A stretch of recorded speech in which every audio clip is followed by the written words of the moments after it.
Hervé Laurent, vous êtes le président de Radio Pluriel, une radio installée dans l'Est lyonnais, à Saint-Priest. On est là dans votre studio de radio et vous inaugurez la salle Patrice Berger. Alors pourquoi cette inauguration ?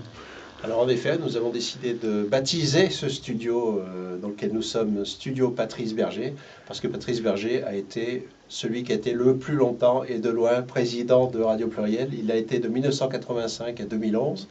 Il est malheureusement décédé il y a 2 ans. Et donc, on souhaitait, en sa mémoire, en fait, baptiser notre studio invité. C'est la partie invitée du studio ici, de son nom. Donc, on a posé une petite plaque devant qui rappelle justement qu'il a été président pendant de très nombreuses années ici. Il est probablement le ou l'un des, en tout cas, personnages les plus marquants de toute l'histoire de la radio. Qu'est-ce que Patrice Berger, qui était sociologue par ailleurs, mais qui avait aussi fondé, avant de reprendre Radio Pluriel, qui avait aussi fondé Radio Grain de Sel Amiens, qu'est-ce qu'il a apporté à la radio ? Je pense qu'il y a apporté une marque forte sur sa ligne éditoriale.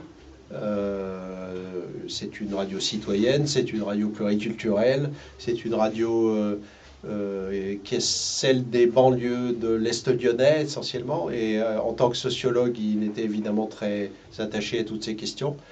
Et puis je pense que du point de vue du fonctionnement interne, il a aussi apporté une façon de travailler que nous avons toujours, même si depuis 12 ans maintenant, c'est moi qui suis président, qui est que le président est président, mais pas rédacteur en chef. C'est-à-dire que à partir du moment où une émission est bien entendu dans sa thématique, eh bien ceux qui l'animent sont totalement libres de l'animer comme ils le souhaitent, de l'animer avec les sujets qu'ils choisissent, avec les invités qu'ils choisissent, etc.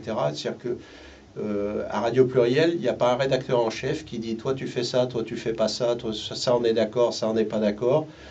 Quand on a par exemple une émission consacrée à l'Afrique, voilà par exemple, comme nous en avons une, eh bien celui qui coordonne cette émission est totalement libre d'inviter qui il veut, de traiter les sujets africains qu'il veut dans son émission.